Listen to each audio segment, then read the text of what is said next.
Welcome back, everyone. Tonight, I'm bringing you 3 deeply unsettling stories about being followed, that primal fear we all share of realizing someone is tracking your movements, watching you, waiting for the right moment. These aren't stories about paranoia or overactive imaginations. These are real experiences from real people who discovered they were being hunted, stalked, pursued by someone with intentions they'd rather not find out. Before we dive in, I want to know, have you ever felt like you were being followed? That creeping sensation on the back of your neck, that instinct telling you someone's eyes are on you? Drop a comment and share your experience. Because sometimes that feeling isn't paranoia, it's your survival instinct trying to save your life. What you're about to hear will make you more aware of your surroundings, more trusting of your gut feelings, and more careful about who you let into your life. Alright, let's begin. And remember, every word of these stories is true. Story 1. The night out that went wrong. This happened back in 2017 when I was living in St. Petersburg, Florida. I've always been what you'd call a homebody, the kind of person who's perfectly content staying in on weekends, watching movies, reading, just enjoying my own company. So when my coworker Jenna, who was about 10 years younger than me, started relentlessly begging me to go out with her and another coworker, I kept declining. Week after week she'd ask, and week after week I'd politely say no. But Jenna was persistent. And eventually, after what must have been a month of constant pestering, I finally gave in. I told her I'd join her and our other coworker Mira for a night out the following weekend. Just once, just to get her off my back. As the weekend approached, I started having second thoughts. I'm not a club person. I don't like crowds, loud music, or the chaotic energy of nightlife. But I'd already committed, and backing out felt wrong. The night finally came. Jenna showed up at my apartment around 9 p.m. She wanted to leave her car at my place and have me drive, which immediately stressed me out. I'd lived in St. Pete for 4 years at that point, but I rarely left my immediate neighborhood. I knew my route to work, my route to the grocery store, my route to the nearest Walmart about 4 miles away. Beyond that, I was completely lost without GPS. The idea of navigating unfamiliar streets at night, trying to find parking near clubs I'd never been to, dealing with drunk drivers, it all made me anxious. But Jenna assured me she knew the area well and would navigate. So we got into my car and headed toward Mira's apartment on the other side of town. When we arrived, Mira wasn't quite ready yet. Of course. So we went inside and waited while she finished getting ready, doing her makeup, changing her outfit twice, the whole routine. Once she was finally ready, all 3 of us piled into my car. Since I was driving, Jenna sat in the front passenger seat to navigate. We eventually ended up at this busy club downtown. The parking situation was a nightmare. I had to circle several blocks before finding a spot that wasn't ridiculously expensive. We went inside, found a spot near the bar, and ordered drinks. The music was deafening, the crowd was packed, and I was already regretting my decision to come. We hadn't been there more than 15 minutes when Jenna suddenly said, "Hey, I'll be right back. I see someone I know." Before I could respond, she asked Mira to come with her. And just like that, they disappeared into the crowd, leaving me standing there alone. I remember feeling a sharp stab of annoyance. Why beg me for weeks to come out, convince me to drive, and then immediately abandon me the second we arrive? But I waited. I sipped my drink slowly, checked my phone, tried to look like I was comfortable being alone in a crowded club even though I very much was not. A few minutes later, Jenna and Mira returned, both smiling broadly. "My friend bought us a round," Jenna announced, handing me a glass with some kind of brightly colored cocktail in it. I trusted her. She was my coworker. We'd worked together for over a year. We'd had lunch together, complained about our boss together, covered shifts for each other. So I took the drink and thanked her. All 3 of us raised our glasses and drank. I believe Jenna's friend ended up buying us 2 rounds each. Maybe 3, the timeline gets fuzzy. But I wasn't drinking heavily. These were club drinks, which are notorious for being watered down and overpriced. It wasn't long after finishing the 3rd drink that something felt terribly wrong. The room didn't spin exactly. It wasn't like being drunk. It was different. A wave of thick, unsettling dread washed over me. My thoughts felt scattered, disconnected. I couldn't focus on anything. I turned to Jenna and heard myself say, as if from a distance, "We need to go. Now." She looked at me with this expression I couldn't read. "What? We just got here. I don't feel right. Something's wrong. We need to leave." The next few hours are mostly a blur. Fragments of memory that don't connect properly. I don't remember leaving the club. I don't remember walking to the car or unlocking it or getting in. My next clear memory is sitting in the driver's seat of my car, parked outside Mira's apartment complex. I could hear Jenna and Mira talking in hushed voices. I couldn't make out most of what they were saying. The words sounded muffled, distorted, like I was underwater. But then I heard something. Some combination of words. I still can't remember what exactly they said. That triggered every alarm in my body. My gut knew I was in danger. My conscious mind couldn't process the threat, couldn't understand what was happening, but some deeper survival instinct screamed at me to get away. Without thinking, I slammed the car into drive and hit the gas. I heard Jenna yell something behind me. "What the hell are you doing?" But I didn't stop. I just drove. Whatever had been slipped into my drink was powerful. Way more powerful than alcohol. I'd only had 3 drinks over the course of maybe an hour and a half. I wasn't a lightweight. This was something else entirely. I was driving all over St. Petersburg, unable to focus properly, just trying desperately to figure out how to get home. But my mind was completely scrambled. Street signs didn't make sense. Landmarks I should have recognized looked foreign.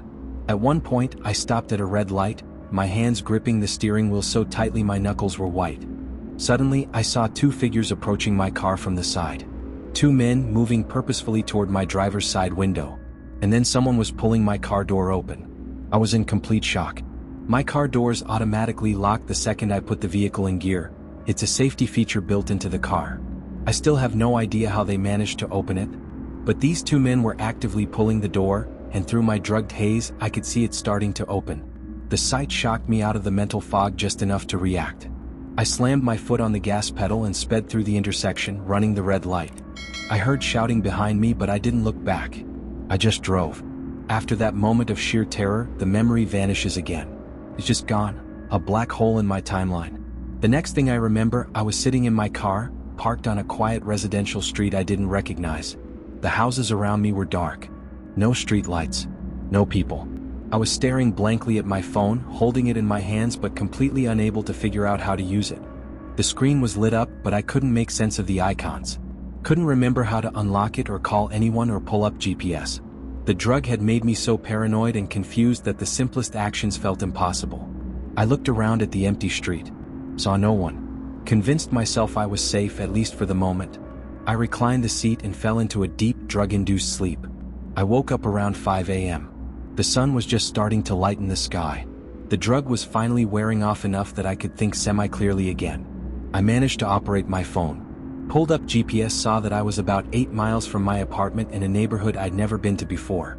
I drove straight home, moving slowly and carefully, terrified of getting pulled over by police in my condition. I parked, stumbled up to my apartment, and collapsed into bed immediately. I woke up again around 11 a.m. to 20 missed calls. Most were from Jenna. A few were from a friend who I'd apparently texted something incoherent at 3 a.m. My head was pounding. My mouth felt like sandpaper. But I was alive. I called Jenna back. She answered immediately. "Where the hell did you go?" she demanded, her voice frantic. "I've been calling you for hours. We were so worried." "What do you mean, where did I go?" I shot back, anger cutting through my hangover. "Your friend spiked my drink. And I wasn't sticking around to find out what you had planned for me." There was a pause. Then Jenna said something that made my blood run cold. "The spiked drinks weren't meant for you." That casual admission, delivered almost like an excuse, was all the confirmation I needed that she'd been involved. That this had been planned. "What the hell does that mean?" I demanded. "Who were they meant for?" She backpedaled immediately. "I just meant, I didn't know. My friend wouldn't do that." "I'm done with this conversation," I said. "You need to come pick up your car. Today. And then I never want to see you again." Before she could respond, I hung up. But before Jenna arrived to get her vehicle, something nagged at me. That memory of those 2 men opening my car door. Had it been real? Or had it been a hallucination caused by whatever drug I'd been given? I went outside to check my car, half expecting to find everything normal. But there it was. The plastic casing around my driver's side door handle was completely missing. Just gone. The metal mechanism underneath was exposed.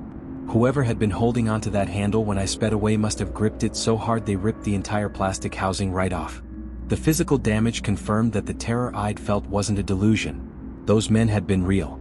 They'd actually opened my car door. If I'd been even slightly slower to react, they would have pulled me out. I stood there in the parking lot, staring at my broken door handle, trying to process how close I'd come to, what? Being kidnapped? Assaulted? Killed? I didn't want to think about it. When Jenna arrived to get her car about an hour later, I didn't say a word to her. I just handed her the keys through a crack in my apartment door and closed it before she could speak. I never saw her again after that day. She stopped coming to work about a week later, just stopped showing up without notice. Our boss tried calling her, but her number was disconnected. A few months later, I ran into Mira at a grocery store. She avoided eye contact and walked quickly in the opposite direction when she saw me. I never reported what happened to the police. Part of me wonders if I should have. Maybe there were other victims. Maybe Jenna and her friend were doing this regularly. But I was scared, traumatized, and I had no real proof of what had happened beyond my broken door handle and my own memories. The moral of this story is simple, and it's the only reason I'm still here today. Always trust your instincts. Your gut feelings exist for a reason. They're not paranoia or overreaction. They're your survival instinct trying to keep you alive. If something feels wrong, it probably is wrong. And you don't owe anyone, coworker, friend, acquaintance, the benefit of the doubt when your safety is on the line. I'm alive today because some part of my brain, even while drugged and confused, recognized danger and forced me to act. Trust that voice. It might save your life. Story 2: The Man in the Dunes. I'm a teenager who lives in a small coastal town in a country I'd rather not name for privacy reasons. It's the kind of place that's absolutely packed with tourists during the summer and becomes a ghost town during the off-season. The main attraction of our town is this beautiful stretch of beach that goes on for kilometers, eventually leading to these massive sand dunes that are perfect for hiking and exploring. The dunes themselves are pretty extensive, rolling hills of sand and tough grass, with paths winding through them. They're easy to get lost in if you're not familiar with the area, but at the same time they're not dangerous. If you walk in any direction for about a kilometer, you'll eventually hit either the beach or the main path that leads back to the car park. During the day, you'll always see families with young kids taking walks through the dunes, people walking their dogs, couples on romantic strolls. It's considered very safe, especially in daylight. The walk from the car park to the heart of the dunes takes about 15 to 20 minutes if you keep a good pace. So you're never truly isolated there. Help is always reasonably close. This story takes place a few weeks after school started back up in September. Summer was over, the tourists were gone, and the evenings were getting darker earlier. I'm part of our local scout group. For those not familiar, Scouts is like a youth organization where kids and teenagers do outdoor activities, learn survival skills, do community service, that kind of thing. Our group is split into 4 age categories: Beavers for ages 5 to 8, Cubs for 9 to 12, Scouts for 12 to 15, and Ventures for 16 to 18. I'm a Venture, which means I help lead activities for the younger groups. We meet every Thursday evening from 7 to 9 p.m. Depending on the time of year and weather, we either meet indoors at our Scout Hall or outdoors for various activities.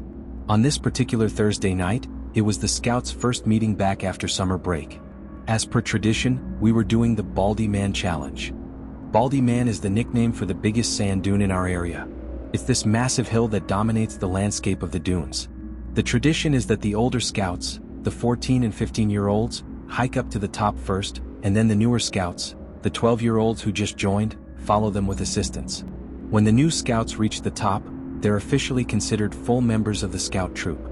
It's a rite of passage that's been going on for decades. So the Scouts set off from the car park around 7:15, heading toward the dunes in the fading daylight. Meanwhile, us Ventures stayed behind with our leader to practice our first aid skills. We spent about 45 minutes going over CPR, treating cuts and burns, dealing with sprains, all the basics we'd need to know for our first aid badges. Once we finished, we realized we still had time before the 9 p.m. pickup, so we decided to head out to the dunes ourselves. Maybe catch up with the Scouts, help guide the younger ones back in the dark. The quicker walkers in our group, including myself, reached the dunes first. The tide was fully in, which meant we couldn't walk along the beach to reach Baldy Man. We had to go through the network of smaller dunes instead. My friend Noah and I were determined to reach the Scouts, who at this point were already at the top of Baldy Man. We could see their silhouettes against the darkening sky, tiny figures maybe 400 meters away. We shouted back to our leader and the other Ventures that we were going to meet up with the Scouts. 2 others decided to join us, Thomas and Ewan. The rest of our group was moving slower, so they agreed to spread out in pairs and create a chain of checkpoints. That way, the 4 of us going all the way to Baldy Man would be able to find our way back easily. So me, Noah, Thomas, and Ewan took off into the near pitch-black dunes. It was harder than we expected. We were tripping over hidden dips in the sand, falling, scraping our legs on the sharp dune grass and occasional brambles. Going up and down hill after hill in the darkness with only moonlight to guide us. The moon illuminated the silhouette of the scouts on Baldy Man, but they were much farther away than we'd initially thought. We stopped to rest on a ridge where we looked back and could see two more ventures, Cormac and Alice, positioned at one of the checkpoint spots. We gave them a wave and they waved back. I was closing my water bottle, getting ready to run again, when Thomas suddenly shushed us all. He had this mildly concerned look on his face at first, but then seemed to shrug it off. "What is it?" Noah asked. "Did you hear that?" Thomas said quietly. We all shook our heads. "I thought I heard something rustling in the bushes," he explained, looking around nervously. We listened for a moment but heard nothing. It was actually a very still night, barely any wind at all. "Probably just the wind," Ewan said. But I noticed Thomas looked unconvinced. Still, we didn't dwell on it. We had a mission to complete. After another 10 minutes of exhausting running and climbing through the dunes, we finally reached the base of Baldy Man. One last big hill to climb. We were completely exhausted, but we pushed through and made it to the top, where the scouts were celebrating. We said hello to our friends, welcomed the new scouts officially into the troop, congratulated everyone on the climb. But it was getting late, probably around 8:30 now, and it was basically pitch black except for the moonlight. None of us had brought torches because we'd originally planned to stay near the car park. "We need to head back," Noah said, and everyone agreed. We tumbled down Baldy Man carefully, catching our footing on the sand at the bottom, and began making our way back toward where we'd left Cormac and Alice at that ridge checkpoint. We ran and stumbled through the dunes again, navigating by moonlight and memory. Finally, we made out the outline of the ridge where we'd seen Cormac and Alice earlier. They were still there, which was reassuring. We'd been worried they might have headed back already. The four of us climbed up to join them, ready to regroup and head back together. But as soon as we reached them, I could tell something was wrong. Even without proper lighting, I could see a look of panic on Cormac's face. And Alice was visibly shaking beside him. Cormac is a big guy, about 6 feet 3 inches, very muscular, known in school for being both athletic and intelligent. He's the kind of person who looks like he could handle himself in any situation. Seeing fear on his face was deeply unsettling. "What's wrong?" Noah asked, speaking for all of us. Cormac looked directly at me with an intensity that made my stomach drop. "Were you walking around on your own down there?" he asked, pointing down to a clearing between the dunes below us. It was one of those spots where teenagers sometimes go to drink or smoke away from adult supervision. "No," I said, confused. "I've been with these three the whole time." "Why?" I saw the realization dawn on everyone's faces at the same moment. I could almost feel our collective blood run cold. "Alice and I saw a man," Cormac said slowly, his voice tight with tension. "Dressed in all black with his hood up. He was circling that clearing, moving deliberately but trying to stay hidden from us. We thought it was you at first," Alice added, her voice shaking. "But then we realized it couldn't be. The behavior was all wrong. And the more we watched, the clearer it became that whoever it was, they were trying to avoid being seen by us while watching something, or someone, else. When we waved at you from this ridge earlier," Cormac continued, "we hadn't seen this guy yet. But the minute you four left that other ridge and moved on, we saw what I assume is the same man standing exactly where you'd been standing, looking in the direction you'd gone. It hit me then like a physical blow. Thomas had heard something when we were resting earlier. The rustling in the bushes. Someone had been following us. He didn't even have a torch," Alice said quietly, and that detail somehow made everything worse. "He was moving through the pitch-black dunes without any light source at all. Like he knew exactly where he was going. Like he'd done this before." "There's safety in numbers," Cormac said firmly. "We need to stick together and get back to the car park now." The six of us moved quickly down toward the clearing where the man had been spotted. We needed to pass through there to get back. As we approached, the silence felt oppressive. Wrong. Even the normal sounds of the beach, waves, wind, distant traffic, seemed muffled. Cormac and Alice rushed ahead toward where the main scout group was, needing to warn the leaders about what we'd seen. The four of us who'd been to Baldy Man stayed in the clearing, keeping watch. They came back quickly with two of the adult leaders, who looked concerned but not as alarmed as we felt they should be. It was oddly, unnaturally quiet now. We were all terrified that this man, dressed in all black, moving through the dunes without a torch, circling and following people, was going to suddenly jump out from behind one of the surrounding hills. Thankfully, that didn't happen. We started making our way back toward the car park in a tight group, the adults leading and the ventures bringing up the rear to make sure none of the younger scouts fell behind. We found the last three ventures along with our main leader on the path back to the car park and quickly briefed them on what had happened. We were nearly out of the dunes, almost able to see the car park lights in the distance, when one of the younger scouts, a kid probably about 12 years old, let out a blood-curdling scream. The scream prompted immediate chaos. Several of the younger scouts started crying. Others just started running toward the car park without looking back. Noah and I, who'd been near the front of the group, rushed back to the kid who'd screamed. He was frozen in place, tears streaming down his face, pointing with a shaking hand to our left. I looked where he was pointing. There, standing on a ridge maybe 30 meters away, was a figure. Tall, dressed in all black, hood up, completely motionless. Just watching us. "Run!" Noah shouted. "Everyone run. He has a knife." I didn't see the knife myself, it was too dark and too far away.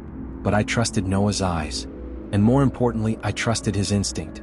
The Ventures immediately started helping the younger scouts, carrying the slower ones, supporting those who were struggling. We all ran toward the car park as fast as we could.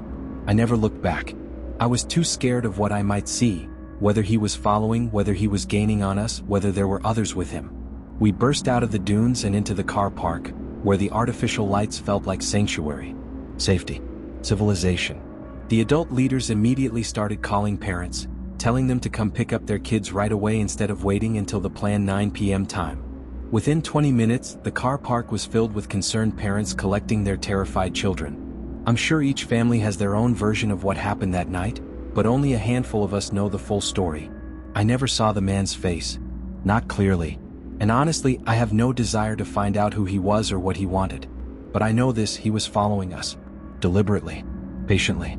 Through pitch-black dunes where he'd have needed local knowledge to navigate safely. He circled us. Watched us. Waited for, what? An opportunity? A moment when someone was separated from the group? I don't know. And I'm grateful I never found out. We reported everything to the police, of course. They increased patrols in the dunes for several weeks after. But as far as I know, they never caught anyone or identified who it might have been. The dunes don't feel safe anymore, even in daylight. The scouts haven't done the Baldy Man challenge since that night. And I'll never forget that silhouette on the ridge just watching us. Silent. Still. Waiting. Story 3, The Regular at the Bar. This happened when I was 22 years old. I was working as a bartender at a small dive bar just a few blocks from my apartment. It wasn't a fancy place by any means, just a bunch of locals who'd come in for their late-night drinks or to watch whatever sports games were on. I started recognizing the regulars pretty quickly. Most of them were older guys, construction workers, retirees, guys who'd been coming to this bar for years. The job itself was easy enough. Pour drinks, make small talk, keep the place clean. The tips weren't amazing, but they were consistent. After my shifts, I usually walked home since it was so close. Only about 7 minutes door to door. And sometimes I'd have a couple shots with customers near closing time, so driving definitely wasn't smart. I'd done that walk dozens of times and never felt unsafe. The neighborhood was quiet, well-lit, reasonably safe. But there was one regular who always made me uncomfortable. His name was Jared. I knew this from his credit card. He looked to be in his late 30s, maybe 38 or 39. He had thinning hair that he tried to hide by wearing baseball caps. He always wore the same brown leather jacket no matter what the weather was like. He never came in with friends. Always alone. He'd sit at the bar and try to talk to me the entire time, showing absolutely no interest in whatever game was on the TV screens. He'd usually arrive later in the evening, around 10 p.m. or so, and he'd nurse a single beer for an hour or more, just watching me while I worked. Not constant, intensive staring. But I'd catch him glancing at me every few seconds. And whenever I'd notice and make eye contact, he'd quickly look away. He asked personal questions that felt inappropriate for a customer-bartender relationship. Where did I live?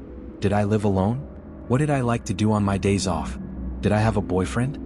I always kept my answers short and vague, trying to stay polite because that's part of the job. But I avoided encouraging him or giving him any information that felt too personal. This went on for several weeks. Every Friday and Saturday night, like clockwork, Jared would show up and spend his evening watching me. Then one Friday night, near the end of his visit, he asked directly, "Would you want to hang out sometime? Like outside of work?" I'd been expecting this question for a while, honestly. I had my response ready.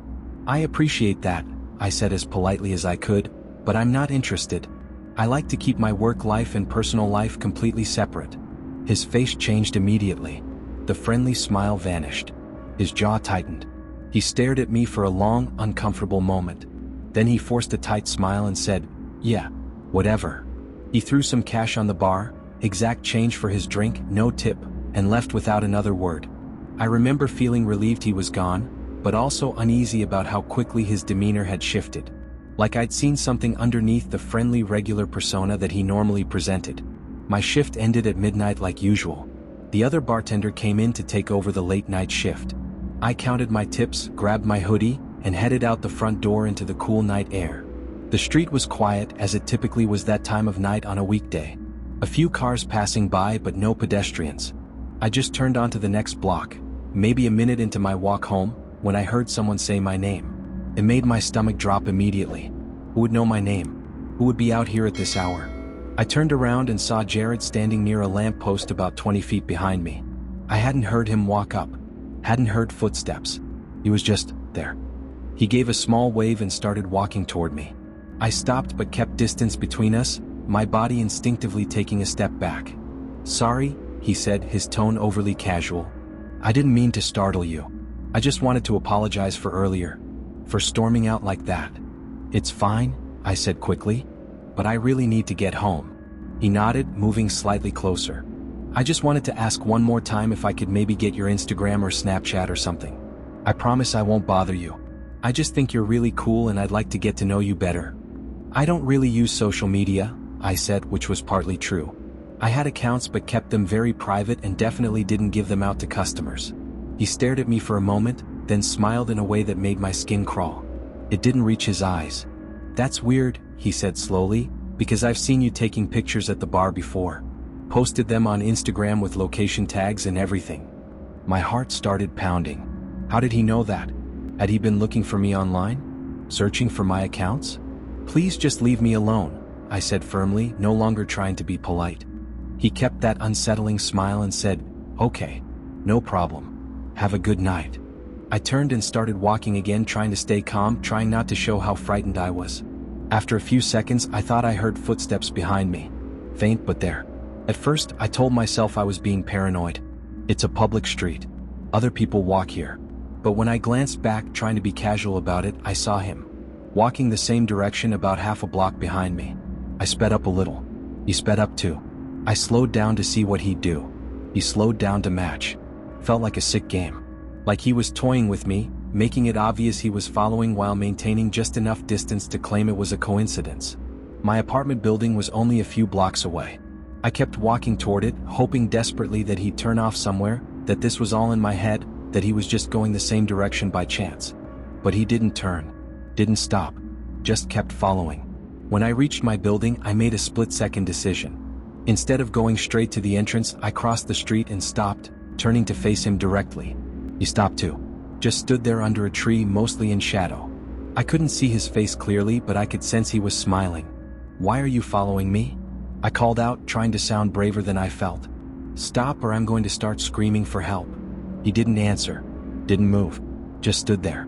"My boyfriend lives with me," I blurted out, which was a complete lie. I lived alone. "I'm going inside to get him right now." I turned and hurried to the front entrance of my building. My hands were shaking as I punched in the access code. The door buzzed and unlocked. I pulled it open.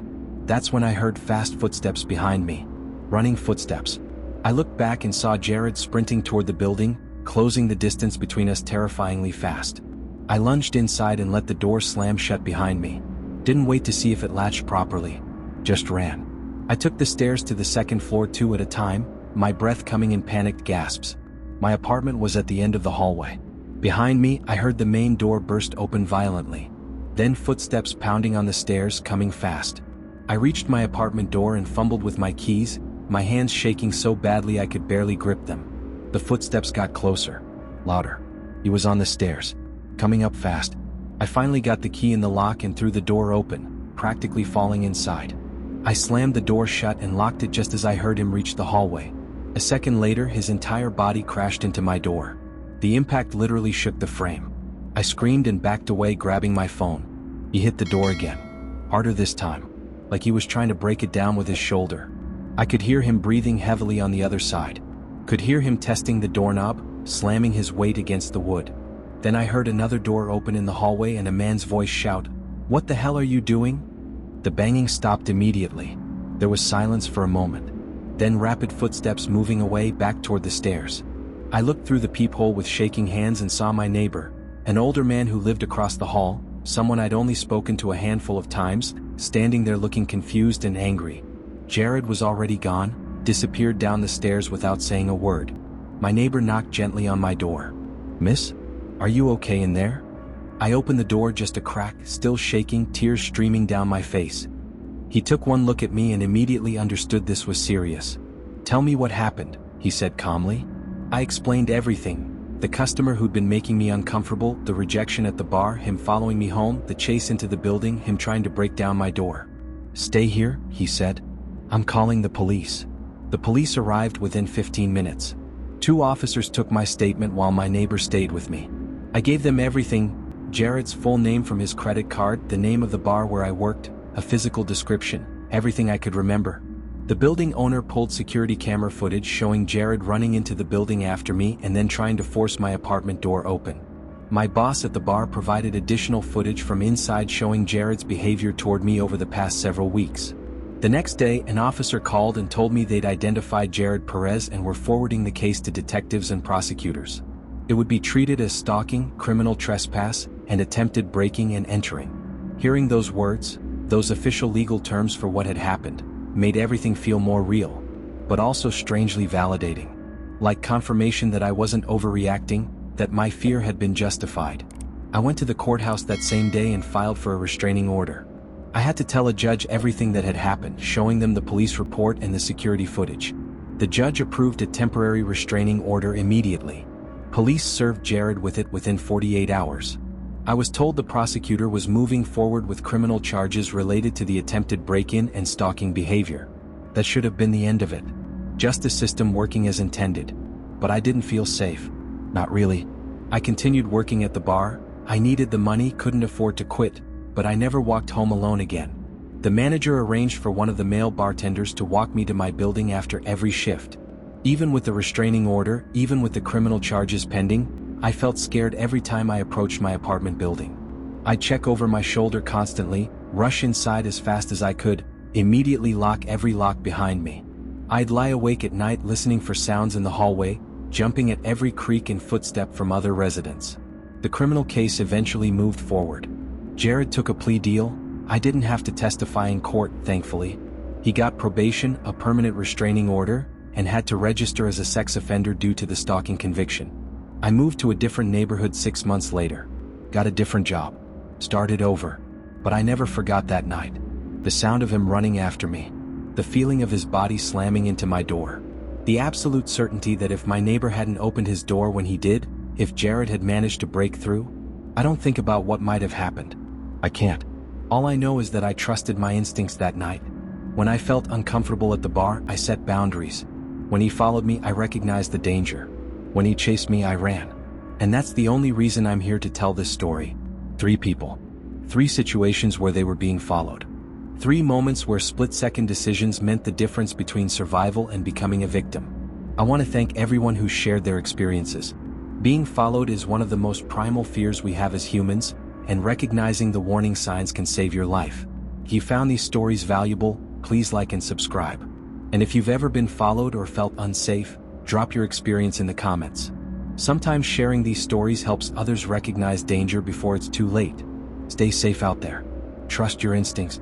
Be aware of your surroundings. And remember, if you feel like you're being followed, you probably are. Don't second guess that feeling. Act on it. Until next time.